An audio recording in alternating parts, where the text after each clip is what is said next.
sa pagkakataon na ito. Una po sa lahat ay inabot pa po namin ang panahon na ito. We thank you, Lord. Marami na pong mga nangyari at nangyari. Maging sa aming mga kababayan, mahal sa buhay, kamag-anak, kakilala, hindi na po sila umabot.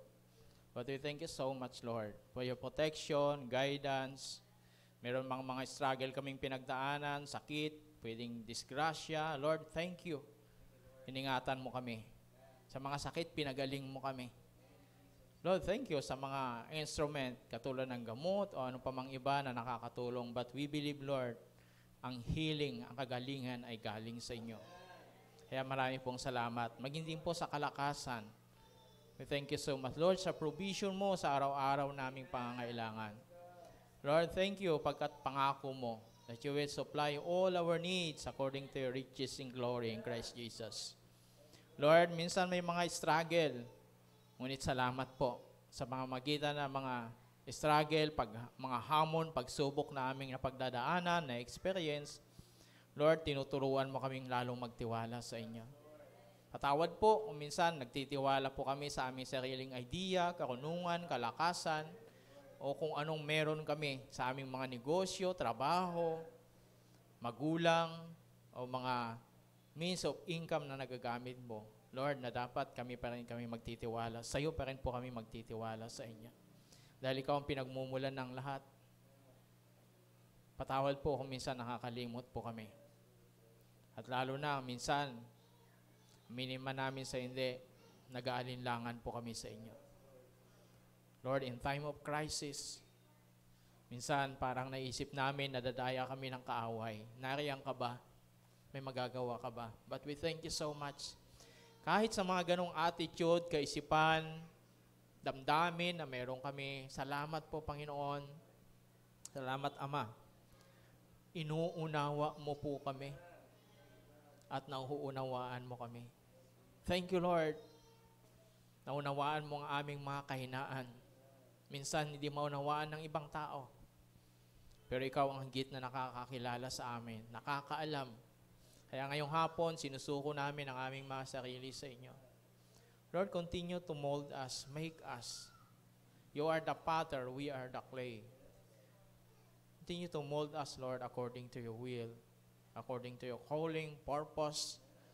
Tulungan mo kami na ma-fulfill namin, matapos namin ang mission namin sa buhay na ito. Ma-fulfill namin ang purpose mo, ang pagkatawag mo sa amin. Lord, narito ang mga anak mo nakatayo sa iyong harapan. Ngayon, Panginoon, dinadalangin ko po sila. Sa dalangin nila ngayong hapon na ito, sa ngayong gabi, maging mga kasama namin sa online, may mga panalangin man sila. Ang panalangin ko ngayong hapon, O Diyos, higit sa lahat, tugunin mo ang panalangin nila. Ito may healing, kagalingan, pangailangan, oportunidad, pribilehiyo. Lord, I pray, tugunin mo sa iyong ayon, sa iyong kaparaanan. Thank you so much, Lord. Salamat, binigyan mo kami ng karapatan na humingi. Salamat po, Panginoon. Sapagkat yan naman ang gusto mo, O Diyos. Pinanghahawakan namin ang mga salita mo at pangako mo.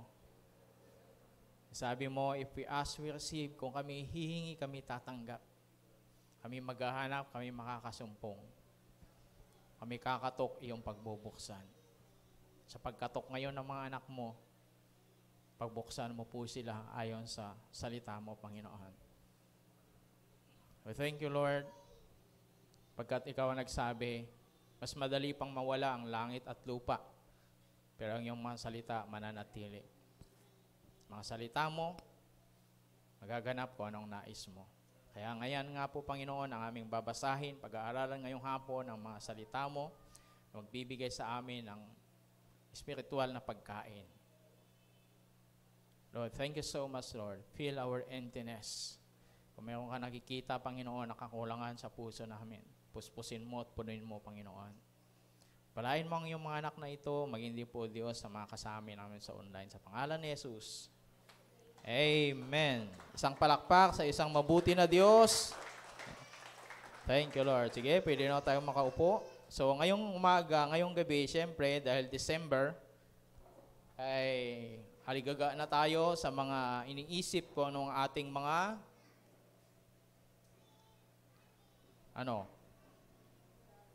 panririgalo sa Pasko. Lalo na yung mga may inaanak dyan. Tatago-tago na. Kaya, yan ang pag-uusapan natin, of course. Ang mga regalo ng Diyos sa atin. So, of course, ang ating greatest gift na ibinigay ng Diyos sa atin. At alam na po natin to, gusto kong paalala uli, na kahit anong ganda ng regalo na ibinibigay ng sino man, mayroon ka pa rin responsibilidad na dapat gawin. Ano yon? Para mapasayo yung regalo na yon. Anong gagawin mo? Ayan. Kailangan mong tanggapin. Hindi yan automatic. So, yan yung bagay na wag nating kalilimutan. At siyempre, yan din yung bagay na wag nating kalimutang ibahagi sa alam nating nangangailangan. Tama po ba? Okay na sabihin natin yung regalo ng Diyos, pag-ibig ng Diyos, pero wag nating kalimutan na regalo na ito, hindi ito mapapasayo kung hindi mo tatanggapin. Kaya sabihin mo, tinatanggap mo ba ang regalo na ito? So, yan. Yan yung wag nating kalilimutan na sabihin sa kanila. Sino dito ang nakakaalam sa dakilang talata sa Biblia na nagsasaad ng dakilang regalo ng Diyos? So, sinong may kabisado ba natin yon? Siyempre, di ba? Kung hindi, bumalik ka na sa, dapat, kung hindi mo pa kabisado, kabisaduhin mo na. Sabi nga, yan ang heart of the Bible. Kahit mula Genesis hanggang Revelation, binubuod yan ng John 3:16. Kaya gusto nyong isummarize ang Bible? John 3:16. Ngayon, gusto mo naman na ano yung dapat mong gawin dahil sa regalo na yan? So, 1 John 3:16. So, alam lang natin yung John 3:16 pero nakakaligtaan natin yung 1 John 3:16. Diba? So, mahalaga na dapat malaman din natin yan. Para, siyempre, balance. Balance ang Bible Balance lagi yan. Kaya, yan, ay buksan natin ang ating mga Biblia sa kahit kabisado natin. Kailangan basahin pa rin natin. John chapter 3, verse 16, pababa. Siguro hanggang 17. O 18 kaya. Sabi niya dito, basahin ko sa inyo sa Revised Standard Version o Filipino pala. Yan, kahit sa 16 na lang. Sapagkat gayon na lamang ang pag-ibig ng Diyos sa sangkatauhan, kaya't ibinigay niya ang kanyang kaisa-isang anak upang sino mang sumampalataya sa kanya ay hindi mapahamak kundi magkaroon ng buhay na walang hanggan. Sinugo ng Diyos ang kanyang anak hindi upang hatulang maparusahan ang mga tao kundi upang iligtas ang mga ito sa pamamagitan niya. Hindi hinatulang maparusahan ang sumasampalataya sa anak. Ngunit, hinatulan na ang hindi sumasampalataya. Sapagkat hindi siya sumampalataya sa kaisa-isaang anak ng Diyos. Ganito ang paghatol ng Diyos na parito sa sanlibutan ang ilaw. Tinutukoy doon ay si Jesus. Ngunit, inibig pa ng mga tao ang dilim kaysa liwanag. Sapagkat ang kanilang mga gawain ay masasama. Ayan, so hanggang doon na lang po tayo. So, dito makikita po natin, mas medyo kon nga ditong translation na ito, salin na ito, pero sa English, maganda yung sabi doon, the only begotten Son. Nag-iisa at kaisa-isahang anak. So, ng Diyos. Kaya sabi niya, sapagkat gayon na lamang ang pag-ibig ng Diyos. So, kapag ginamit mo yung salitang sapagkat, ibig sabihin, meron kang sinabing una. Diba? Kaya yung karugtong yan. Na ano ba yung sinabi ng mga una?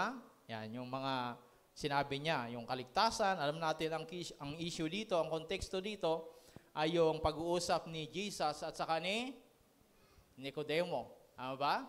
Yan. Baka nakakalimutan nyo. Yan, is about pagiging, yan, kapanganakan na muli. Yan, tinutukoy dyan.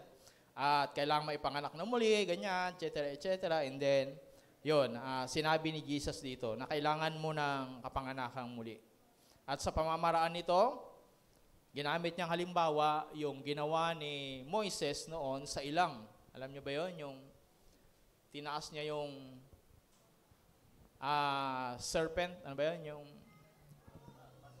baston na may ahas.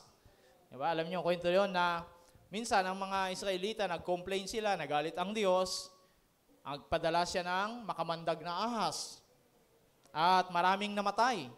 Kung hindi ako nagkakamali, 23,000 ang namatay sa araw na yun.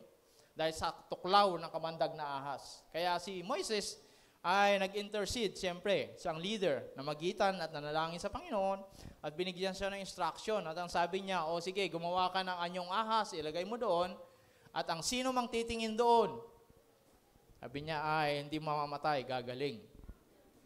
So, ang nangyari, ganoon nga at kaya tumigil yung, pero mayroon pa rin namatay. 23,000, imagine mo yun. Takot-takot na iyakan yan, di ba? Takot-takot na libing. Mass grave. Di ba? Massacre. Di ba? So, ganoon nangyari. So, ang nangyari na naman, dahil yung anyong ahas na yon ay parang nagamit ng Lord na nagpapagaling sa kanila, sinamba naman nila ngayon yung anyong ahas na naman.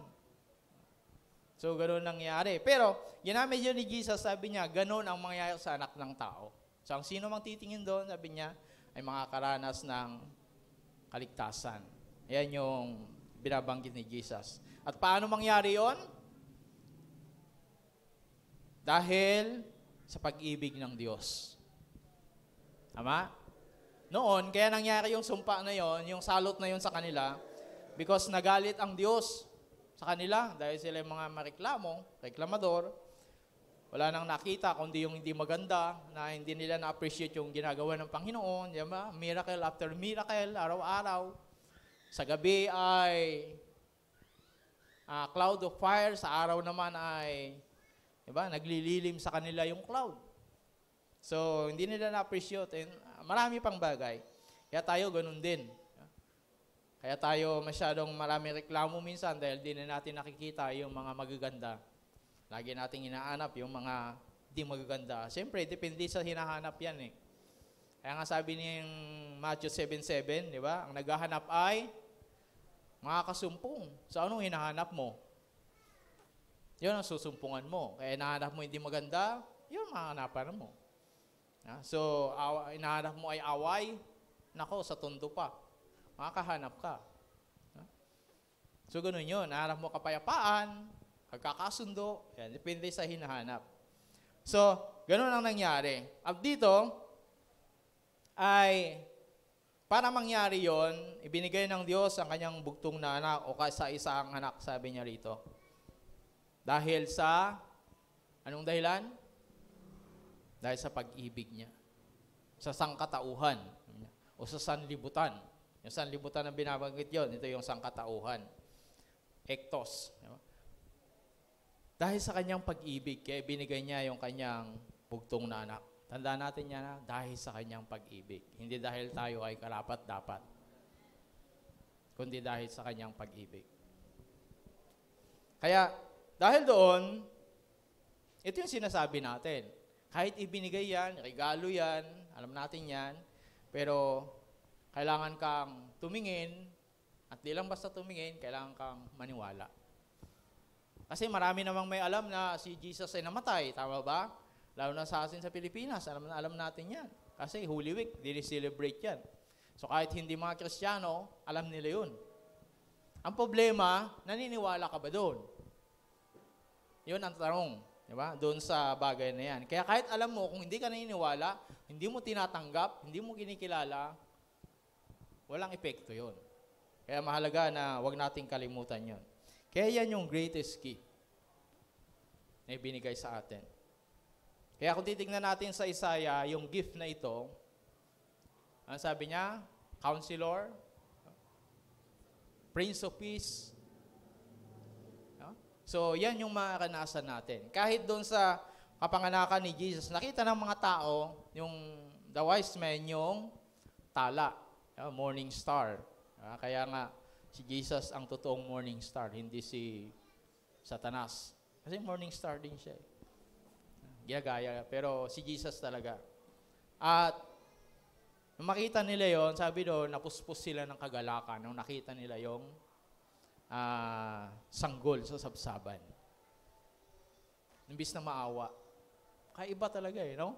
Dahil si Jesus ang nakita nila, hindi, ay kaawa-awa naman itong mag-iina na to, itong pamilya na to, yung anak nila nandun lang sa, hindi. Kung sabi doon, sinamba nila at napuspos sila ng kagalakan.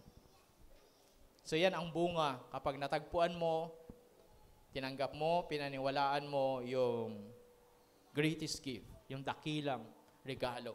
Yan ang epekto niya sa atin. Minsan, yung mga regalo na natatanggap natin na material, salamat. Pero minsan, sakit din sa ulo sa'yo. Nako, saan ko na naman ito lalagay sa bahay? Dami-dami na nito. Anong gagawin? Babalutin uli. Alam na alam nung iba, ginagawa. Regalo uli. Tapos bumalik sa'yo. Ito yung ito yung binigay ko kay Juan bakit bumalik sa akin? May pangalan pa nga Tapos pinakregalo din, napunta sa'yo. Kaya minsan, di lahat ng regalo. Nakakatuwa.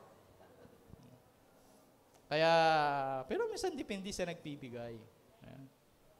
Hindi yan sa binibigay, kung minsan depende yan sa nagbibigay. Tama ba? Kung mahalaga sa'yo yung nagbigay, mahalaga yung binigay sa'yo. Pero kung walang halaga, kahit pa gaano kamahal yan, sabi niya, 24 carats yan na, ay salamat. Pero pag talikod mo, may isang langa. Daling ko nga sa pawn shop para... Pero kung mahalaga sa'yo, siyempre, you keep it, di ba? Magkagutom-gutom na tayo, maputulan na tayo ng kuryente, hindi ko ito isasangla. Kasi mahalaga. So, ganun yung regalo na binibigay sa atin ng Panginoon. Kung mahalaga sa atin, pahalagahan natin to. Amen? Kaya yung greatest gift na meron tayo, yung kaligtasan na meron tayo, pahalagahan natin yan. Dahil mahalaga yung nagbigay. Mahal natin. Amen? Kaya dinidevelop natin, patuloy natin palaguin yung ating pagkakilala at pagmamahal sa Diyos. Kasi the more na minamahal mo, yung nagbigay, papahalagahan mo yung ibinigay. The gift. Tama ba? Kaya, hindi ka tatamarin. So, pahalagahan mo yan dahil mahalaga yung nagbigay. So, yan yung gift na hindi kayang tumbasan ng anumang bagay sa mundo. Itong regalo na ito na ibinigay ng ating Diyos. Salamat sa mga material na ibinibigay sa atin o matatanggap natin. Pero lahat ng yan may hangganan, may limitasyon. At kuminsan ay, yun nga, sabi ko kanina, hindi pa nakakabuti. Imbis na matuwa ka, parang tambak na to sa bahay Saan ko na naman ito lalagay? Okay, hindi ko naman magagamit to. So, ayan. Alam naman natin, pag mga regalo, diba? Lalo kung hindi alam kung ano naman talaga yung gusto mo. Sinong gusto ng regalo ngayong Pasko? Anong regalo yon? So, hindi na natin isa-isahin. Yeah?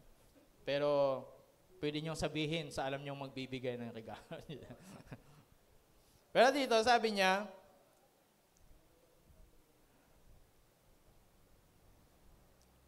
sapagkat gayon na lamang ang pag-ibig ng Diyos sa sangkatauhan, kaya't binigay niya ang kanyang kaisa-isahang anak. Upang ang sinumang sumampalataya, ayan, sinumang sumampalataya sa kanya ay hindi mapahamak. So kahit ibinigay yan, parang gamot din yan kahit anong galing ng gamot, bisa ng gamot, pag hindi mo ininom, wala rin silbi yan. Then, sumampalataya sa Kanya ay hindi mapahamak. At ito magiging bunga, kundi magkaroon ng buhay na walang hanggan.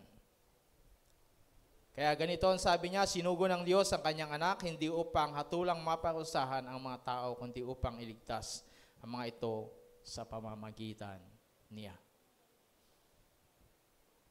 Ito yung pinaka dahilan ng Panginoon. Mahal tayo ng Diyos at dahil mahal niya tayo, ayaw niya ng sino man ay mapahamak. Pero nakakalungkot kuminsan na ipagpapalit natin yung pansamantala kaysa pangwalang hanggan. Tama po ba? Aminin man natin sa hindi, minsan ganun nangyayari. So dahil doon, siyempre nasasaktan yung nagbigay. Tama ba? Makita niyo yung binigay niyo, pinag-ipunan mo, pinahalagahan mo, tapos nagwalis ka, nakita mo, nagtapong ka ng basura, ba't nandito to? Naranasan niyo ba yung ganon? Bakit nandito to? Pinag-ipunan ko pa naman. Yeah. Nagtipid ako ng lunch break ko. Hindi ako nagmerienda. Tapos makita mo, nasa basurahan. Nakala mo yung, kaya yun ang binili mo kasi alam mo, magagamit niya. Pero hindi naman pala. Pwede niyang magamit pero hindi niya ayaw niyang gamitin. Dalawa lang yan eh. Either ayaw niya talagang gamitin o kaya naman ay hindi niya talaga kailangan. May nakita nga ako dito noon, binigyan siya eh. Pagkabigay na pagbigay sa kanya, pagtatalikod, sabi niya, sa'yo na yan. Natatawa na lang ako. Natawa ako doon sa babae tuloy, na booking, no? Natawa ako sa kanya, naawa naman ako sa nagbigay. Sabi mo, kawawa naman to. So, siyempre, hindi ko na sinabi. Sa'yo na yan. Hindi, ayoko. Hindi, kainin mo na yan. Pero sa kanya binigay. Natawa na lang ako. Pero yun nga, naawa naman ako doon sa... Pero nag-effort pa siguro siya kung anong ginawa niya para maibigay niya lang yun. Pero pagtalikod eh. Sa'yo na yan. Pasimple sa kasabi niya eh. Gusto mo? Yeah. Para dito, upang sino mang sumampalataya sa Kanya ay magkaroon ng buhay na walang hanggan. Siyon ang bunga. Pagkat gayon na lamang pag-ibig ng Diyos ang katuohan, kaya binigay niya ang kanyang kaisa-isang anak upang sino mang sumampalataya sa Kanya hindi mapahamak kundi magkaroon ng buhay na walang hanggan. Sinugo ng Diyos ang Kanyang anak. Imagine mo, paulit-ulit. Yeah. Parang kulit ah. Yeah. Pero gusto lang ipakita dito ng Panginoon kung gaano kahalaga yung pagbibigay niya. Paulit-ulit na binabanggit. Sabi na naman niya, sinugo ng Diyos ang Kanyang anak hindi upang hatulang maparusahan ng mga tao, kundi upang iligtas sa mga ito sa pamamagitan niya. Sinugo niya ang Diyos, ang Kanyang anak, dahil ang mundo, ang tao, tayo ay under condemnation. Nakahanda tayo sa kaparusahan. Alam niyo ba yun? Kaya nga sabi niya, hatulang maparusahan ng mga tao, kundi upang iligtas sa mga ito sa pamamagitan niya. Kaya kung wala si Kristo, lahat tayo impyerno. Lahat tayo hahantong sa kapahamakan. Kaya nga sabi niya sa verse 19, hindi hinatulang maparusahan ang sumasampalataya sa anak. Ngunit hinatulan na ang hindi sumasampalataya sapagkat hindi siya sumampalataya sa isa-isang anak ng Diyos. Nakuha niya rito? Hindi niya sinabi na hatulan sila dahil masama sila. Ayun, sinabi niya sa bandang huli. Pero ang pinaka-point niya rito, yung sumasampalataya. Kaya sabi ko kanina, paulit-ulit kong sinasabi, ang buhay natin, kapag tayo sumampalataya, magkakaroon talaga yan ng bunga. Nakuha niya yun? Yung totoo. Sa ayaw mo man sa gusto. Kaya, yung mabuting gawa na ginagawa natin, kusa yan talaga, hindi mo yan poproblemahin. Kaya, magtataka ako minsan, pasalamat ka dahil Kristiyano ako. Nakakapagpigil ako. Kaya ako, yun ang sinasabi ko. Pag sinabi nilang, ganyan ka pa naman, Kristiyano ka pa naman. Pasalamat ka nga, Kristiyano ako eh. Dahil kung hindi, di ba? Pero siyempre hindi nila ma-appreciate yun. Pero ikaw, kaya minsan, kailangan mong sabihin para maintindihan nila na mas worse ang mangyayari kung hindi ako Kristiyano. But thank God, Kristiyano ako, kaya ganyan lang nangyari. O ganito lang nasabi ko, o etc. etc. Hindi naman natin gina-justify na kung mali yon, mali talaga. Ang mali ay mali. Tama po ba? Pero ang sinasabi lang natin na kahit paano, makita natin na may pagbabago ka. At yun ang bunga ng iyong kaligtasan. Kaya sabi niya, hindi na naparusahan. Kaya nga ang tao, kapag wala si Kristo, already condemn yan. Wala nang tanong-tanong yan. Purgatorio, o panalangin mo para kuhan, o bautismuhan mo para maligtas. Walang ganun-ganun. Diretso na yan. Kung sa pag namatay, wala si Kristo, diretso na yan. Diretso na yan sa Hades. Sa pintuan ng impyerno. Hindi pa yun yung impyerno. Pero, mabasahin natin sa Bible, sabi daw, naghihirap na sila. Hindi lalo na kung yung totoong impyerno. Tama po ba? Pero siyempre sa atin minsan parang napakagaan. Kasi nga hindi pa natin naranasan. Pero sana wag na nating hanggang maranasan pa at sabihin, ay ganito pa lang ang impyerno. Oo nga, totoo. Ay wala na. Wala nang pagkakataon. Kaya nga sabi nila, ang mahirap sa impyerno, hindi yung init. Nasasanay ka dun eh. Tama ba? Kundi yung sana. Yung regret. Kaya ang hirap nun. Kahit nga tayo dito, di ba? Minsan hindi ka makatulog dahil sakit sa ulo. Sana, hindi na lang ako pumunta. Alam ko lang. Sana hindi na lang ikaw kung alam ko lang na ganyan ka. Pero wala na eh. Yan na yun eh. So, ganun din yon pagdating doon. O kaya naman, sisisihin mo yung ganito, sisisihin mo ng ganyan. Ay, lalo na kapag parehas kayong false prophet. Sabi mo, maliligtas ang sampalataya sa'yo. Sisisihin mo siya, wala na. Tapos na yon. Kaya nga sabi niya, ang sinugo ng Diyos sa kanyang anak, hindi upang parusahan ng mga tao, kundi upang ligtas ito sa pamamagitan ni kanino? Ni Jesus, na kanyang bugtong na anak. Hindi sa simbahan, hindi sa kung anuman, hindi sa simbahan ng Emmanuel, hindi si pastor, hindi si bishop, hindi si father, kundi sa pamamagitan ni Kristo. Yan yung greatest gift kasi. Kaya hindi hinatulang maparusahan ang sumasampalataya sa anak. Absuelto ka agad. Sapagkat hindi siya sumampalataya, ngunit hinatulan na ang hindi sumasampalataya. Tapos na, hindi hahatulan pa lang, kundi nahatulan na. Kaya already condemned. Hindi niya sabi, ang mga hindi sumampalataya, hatulan. Hindi ganoon, nahatulan na. Kaya nga sa white throne, sa Revelation, kung babasahin nyo doon, yung mga walang pangalan sa aklat ng buhay, sabi, diretso na doon, hindi na, walang tanong-tanong. Ano yun? Basahin nyo doon.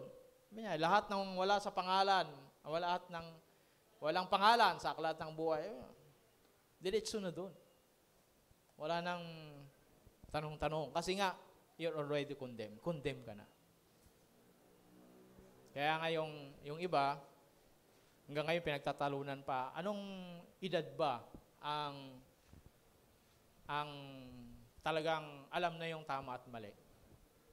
Diba? Kahit mga psychologists, yan ang pinagtatalunan ngayon. Diba? Kasi nga, sabi sa Bible, sabi ni Jesus, ang kaharian ng langit ay para sa mga bata.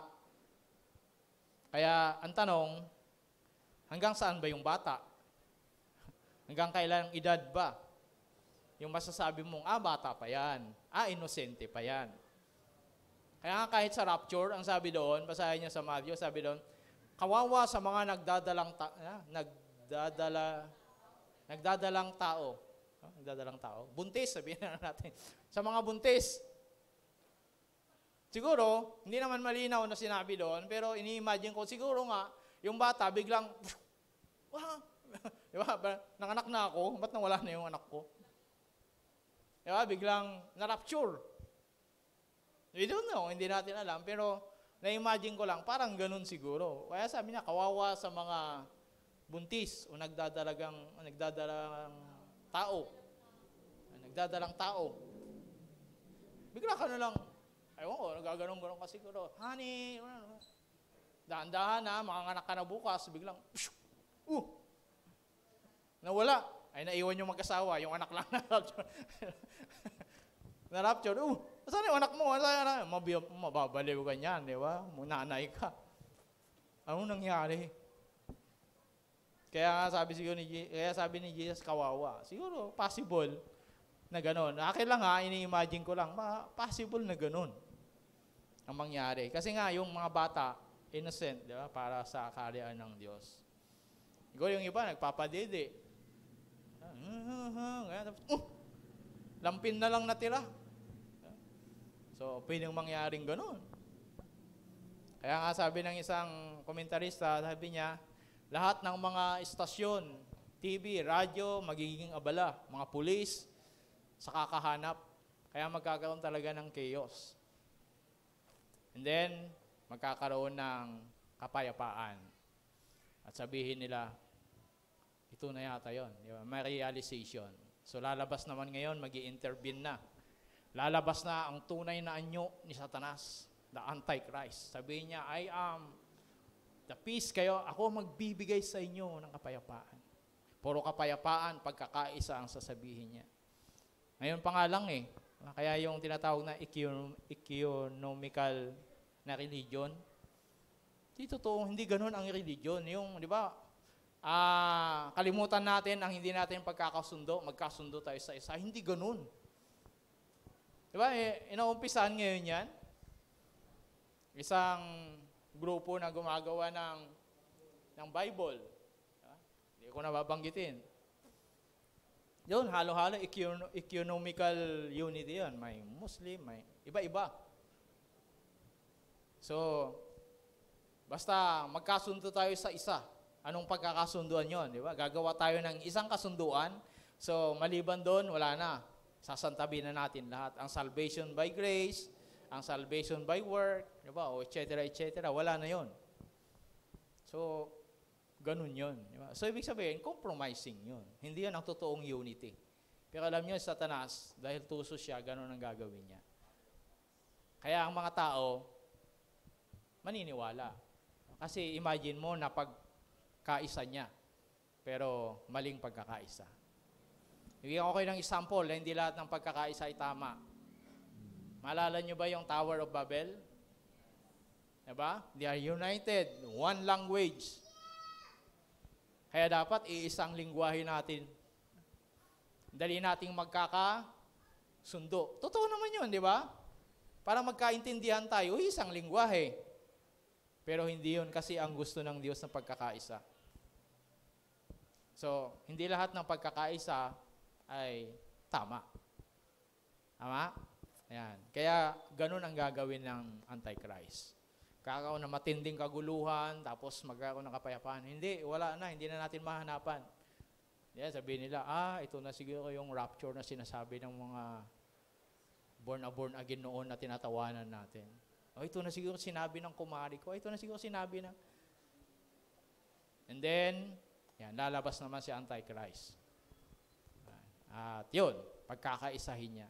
And then, yan, magkakaroon na ng mga decree. Yan, sabi ng Bible, hindi ka makakabili kung wala kang numero na. Yan. Kaya yung iba, dahil alam nilang maiiwan sila, so naghahanda na sila, pupunta sila ng bundok. Yung iba, hindi na nag-aasin. Diba? Kasi sa bundok walang asin. May mga ganun, diba? Sino ba nag-report sa akin? May mga ganun. Paniniwala ngayon. Pinaghahandaan na nila. Kaya sabi, alam nilang maiiwan sila. Diba? Pinaghahandaan na yung pag-iwan nila. Pagka-iwan nila. Na sila ay maiiwan sa rapture. Anyway, so, yan yung mangyayari. At sabi niya rito, ay itong mga to, hindi na sila condemn. Kaya kung condemn ka, maiiwan ka kung buhay ka pa. Kaya mapalad yung mga tao, kung dumating na sana ngayon, we are blessed kasi hindi natin maranasan yung physical na kamatayan. Hindi ka mamamatay sa cancer, hindi ka mamamatay sa bunggo ng jeep o sasakyan. Di ba? So kung ano-ano, Dahil sabi doon, sa isang gisap mata, mapapalitan yung ating katawan. Ang katawang panlangit. Gusto niyo ba yung ganon? A perfect body. Wala nang sakit, wala nang karamdaman. Isang perfectong katawan. Ano? Panalangin na natin, dumating na pa. Minsan ganun tayo no? Pag hirap na, Lord, dumating ka na, please. Baka malayo pa ako sa'yo. So, yan yung greatest gift. Yan yung greatest hope na dala ni Jesus. Kaya ang gospel natin ay died, risen, pabalik ulit. Yan ang summary. Kaya yan lang yun. Kahit pa anong pinag-usapan natin dito, yan lang yun. Kailangan mong kilalanin si Jesus na matay, pero hindi dapat namatay lang. Muli siyang nabuhay. Kasi patunay yun ang iyong pananampalataya. Pero hindi rin natapos doon. Dapat muli siyang babalik. May nabasa nga ako, saan ko ba na-share yun? Doon sa amin, sa subdivision namin. Yung gospel nila, 3 din. Pero yung isa, Jesus died, Jesus buried, Jesus died, Jesus ay namatay, nailibing, at muling nabuhay. Nung nabasa ko, hindi ko masyadong pinansin. So, parang may kulang 3 din 3 din. Jesus died, Jesus buried. Binalikan ko ulit. Baka nagkamali ako ng nabasa. Tinignan ko ulit yung tarpaulin. May kulang talaga. Ano yung kulang? Ayan. Si Jesus ay muling babalik. 3 pa rin kasi nga si Jesus namatay, inilibing, muling nabuhay. 3 pa rin, di ba? Pero wala yung, kaya hindi ko alam kung naniniwala sila sa second coming or what. Pero kung walang second coming, useless yung dalawa. Ba? Useless yung pagkamatay ni Jesus, useless yung pagkabuhay niya maguli. Kasi hindi naman siya babalik. So, ano pa ang gagawin natin? So, yun yung nakakalungkot. Kaya yung sinasabi natin na mahalaga na magbantay tayo. Fundamental foundation ng ating pananampalataya, especially ng salvation natin. Amen? Kaya paulit-ulit natin itong pinag-usapan, pinag-aaralan kasi hindi ito matatapos hanggang sa muling pagbabalik ng ating Panginoong Hesus. Kasi kahit paulit-ulit minsan, marami pa rin nadadaya, lalo na sa panahon ngayon. Tama ba? Kaya mag-iingat po tayo mga kapatid. Dapat malalim, kung kailangan, master natin yung fundamental, kahit yung hindi na kailangan yung malalalim na theology, at least yung pundasyon, the foundation of your salvation. At yun ay basic naman yan sa Bible. Hindi na kailangan, di ba, very malalim na theologian, hindi na ganun. Diba? Basic lang yan. At yun ay dapat nating panghawakan at handang ipaglaban. Sabi nga ni Pedro, handa tayong sumagot sa ating dakilang pag-asa. Ay yung parang foundation ng ating training. Diba? Yung mga nagtitraining na umaattend. You need to train, you need to equip with knowledge, with wisdom, para handa kang ipagtanggol o ipaglaban ang iyong dakilang pag-asa. Yun tinutukoy ni Pedro. At ano yun? The gospel. Amen? Kaya kung may tanong kayo doon, dapat ay huwag kayong mahiyang magtanong, lalo na sa mga mentor ninyo. Kasi yan yung pinaka-basic. Ulitin ko. Walang silbi ang lahat. Amen? Kahit ikaw yung napaka-relihiyosong tao. Alam mo na yung Revelation to Genesis, kabisado mo na. Pero kung wala yung basics sa'yo ng salvation, wala yung pagtanggap, wala yung pagkilala, kaya sabi niya, you already condemned. Ano sabi doon? Handa ka ng pakusahan ka na. Walang negosasyon. Kaya walang gitna. Walang gray. Dapat black and white. Yan ang salvation. Amen? Kasi kung hindi ganoon, bakit pa kailangan mamatay si Jesus sa krus? Na-imagine nyo ba yun? Yung mga nagsasabi na walang impyerno, sinasabi na etc. Hindi naniniwala sa... Pero naniniwala sila na namatay si Jesus. So kung ganoon, bakit pa kailangan mamatay? Tandaan natin yan. That's the basic. Huwag natin kalilimutan. Kahit paanong galing nilang magpaliwanag, mga kapatid. Bakit kailangan mamatay si Jesus? Trip-trip lang ba yan? So, kasi yun lang ang tanging paraan. Kaya sabi niya ito, ang hindi sumampalataya, already condemned. At ang sumampalataya, sabi niya, sa greatest gift na ito ay hindi mapapahamak. May assurance yan, may katiyakan. Kaya mga kapatid, hindi tayo sumusuntok sa hangin. Kaya sabi ni Pablo, mapapagod ka lang. Kaya yung iba nagsasawa. Napapagod sa kanilang pagiging Kristiyano kasi hindi nila alam bakit sila sumisimba, bakit sila nagpupuri. Hindi nila alam. Kaya parang suntok sa hangin. And then, napapagod, nagsasawa, and then, ano mangyayari? Nawawala. That's the worst na nangyayari. Kaya hindi dahil yung mga reklamo dito, natisod daw kuno, etc. Secondary na lang yun. Yung pinaka-bottom line nun, yung hindi nila alam. Yung dahilan bakit sila nagsisimba. Siguro dahil nadala lang sa may crush siya, may gusto siya makita, magpa-impress, etc. So maraming dahilan, pero yung pinaka-basic na foundation, yung pundasyon talaga. Na bakit mo ito ginagawa? Because I am saved. Dahil ligtas ako. I am citizen of heaven.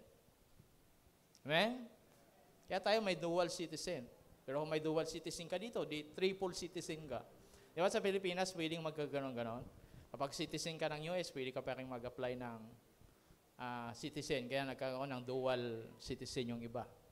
Yung iba, triple, kasi senior citizen na. Pero, we are citizen in heaven. Amen? So, huwag nating kalilimutan yon. Hindi ako taga dito. Taga langit ka. So, dahil yan, ginagawa mo to. Kasi ito yung ginagawa ng mga taong makalangit. Ito yung ginagawa ng ligtas. Lagi ko ang inuulit-ulit sa inyo, kapag yung aso ay tumahol, hindi ka na magtataka. Diba? Pero pag nagngiyaw yan, nakita mo, aso nagngiyaw, magtataka ka. Baka nagkamali. So, ganun din tayo. Kaya kung nakikita mo yung sarili mo, sumasamba, lumuluhod, nagbabasa ng Bible, natural, kasi ganun ka. Amen? You are citizen in heaven. Kaya tingnan nyo kapag kahit saan ka pumunta, ito talaga, taga-Tondo eh. Kasi na-imagine nila, ganyan ang Tondo eh. Ganyan ang taga-Tondo eh. Because you are citizen in Tondo. So tayo ganun din. Amen? Kaya kung napupulaan kayo, o naaasar kayo, namubuli kayo dahil sa ginagawa nyo, dahil yun ka, dahil Kristiyano ka, huwag kang malungkot, sabi ni Jesus. Huwag kang magalit. But ano sabi niya? You great rejoice. Matuwa kayo, magdiwang kayo, mag-celebrate kayo. Dahil meron kayong, ayan sa Matthew chapter 5, diba? Meron kayong great reward sa langit. Hindi yung napulaan ka na dahil Kristiyano ka na, pero ganyan pa rin. Hindi ganon. Diba? Kundi dahil Kristiyano ka, sasabihin ka, killjoy naman to. Diba? Kontrabida naman to sa buhay. Diba? Kung ano-anong sinasabi sa inyo. Nagaganon ba kayo kuminsan? Diba? O kaya naman, pag nag-uusap-usap sila ng mga kung ano-anong kalintaan o mga dumating ka, biglang natigil. Diba? Diyan na yung kontrabida. Hindi na kayo. Yung mga ganon, because they know na hindi ka ganon. Iba ka. Diba? So, Pag ganon, huwag kayong masasaktan. Kundi magpasalamat kayo, sabi ni Jesus. Dahil mayroon kayong dakilang gantimpala. Mayroon kayong reward. Imagine mo, hindi lang basta reward, great reward in heaven. Kaya salamat sa Panginoon. Kapag ganon, Lord, thank you. Amen? Ibig sabihin, nakikita na ikaw ay hindi taga-mundo. Kaya nga sabi niya rito, na-condemn sila dahil mas inibig nila ang dilim kaysa liwanag. Bis na lumapit sila sa liwanag, lumayo sila at pumunta sa dilim. Mga kapatid, kahit anong gawin natin o kahit kailan, hindi nagtagumpay ang dilim sa liwanag. Tama po ba? Kahit anong liit yan, na may liwanag, makikita at makikita sa dilim. Kaya nga may dilim kasi walang liwanag. Ganun lang kasimple. Absence of light. Kaya ang dilim, nagiging dilim lang yan. Pero pag dumating ang liwanag, walang magagawa yung liwanag. Lalayo siya at lalayo. Sa ayaw niya sa gusto. At mangingibabaw yung dilim. Yung liwanag. So, ang problema, sabi niya rito, kasi sila naparusahan dahil ang mga taong ito, bis na lumapit sa liwanag, lumayo. Kaya mas inibig nila, sabi doon, ang kadiliman. Mas ginusto nila, mas pinili nila. Kaya mga kapatid, ang salvation is your choice. Walang makakahadlang yan, ikaw lang. Kahit si Satanas, walang magagawa. Hindi niya kayang hadlangan. Alam niyo ba yon? Kaya wala silang nagawa nung namatay si Jesus sa cross. Lahat ng paraan ginawa at ginamit ng dyablo. At pinakahuli, yung pinakamalapit kay Jesus ang ginamit siya. And yet, nag-succeed siya. Pero akala niya yung success na yon, yung success na yon na nagawa niya, hindi niya alam kasi nga bubo siya. Tama? Hindi matalino, tuso lang siya. Kaya iba kung minsan, talino talaga niya sa talas. Hindi yung matalino, tuso lang. Bubo nga siya Kaya anong ginawa? Nung napatay niya si Jesus, celebrate sila. Yes. Napatay namin ang Savior. Nagtagumpay din. Pero pagkalipas ng 3 araw, nagulantang ang kaharian ng kadiliman. Natapos ang kanilang celebration. Dahil nabuhay na maguli. Kaya ngayon, sabi ng Bible, in Thessalonian, paiksi na paiksi yung kanyang panahon. Kaya pasama na ng pasama. Pero ang problema, itong kasamaan na ito, hindi talaga sasabog, hindi talaga magagawa yung lubos, yung ganap talaga, yung maximum ng kanyang kasamaan. Kasi sabi doon, mayroon pang pumipigil. Ganon kaka-powerful, ganon kakahalaga. Because the church is here, andito pa ang simbahan. Pero masama na. Tama ba? Makita mo ngayon, wala talagang kaluluwa, mga ganon mga termino. Wala ka nang kuminsan, wala ka nang masambit na, di ba? Yung pinakita ko, naalala ko yung mga bata na sinusunog ng mga ISIS, di ba? Sa harap ng kanilang mga magulang, para lang i-deny si Jesus. Grabe. Paano yun? O ikaw, ang magulang, sunugin ang buhay yung anak mo sa harap mo. Just to deny your faith in Jesus. Yung isang video pa noon, di ba? Hinuli yung mga magulang nila. Dahil because of Christ believers sila, iniwan yung mga bata. Sabi, Mami, Daddy, Tatay, Nanay, wag po kayong mag-alala, hindi namin i-deny si Jesus. Grabe. Matindi yung foundation ng mga bata. Ako, naiyak ako doon Don't worry, sabi ng panganay. Ako nang bahala sa mga kapatid ko. At huwag kayong mag-alala, hindi namin i-deny si Jesus. Kinuha buong anak, buong pamilya, mga nanay, tatay, naiwan na lang yung mga bata.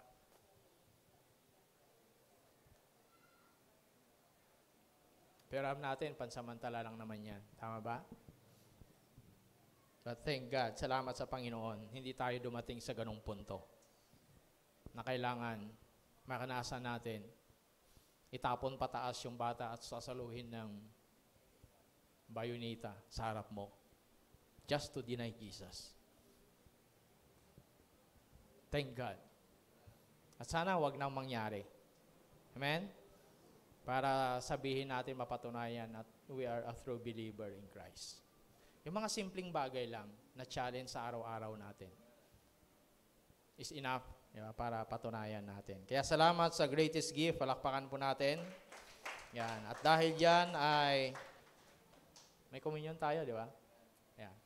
Ay aalalahanin natin yan, yung ginawa ni Jesus para sa atin na hindi kayang tumbasan ng kahit ano at kahit yan.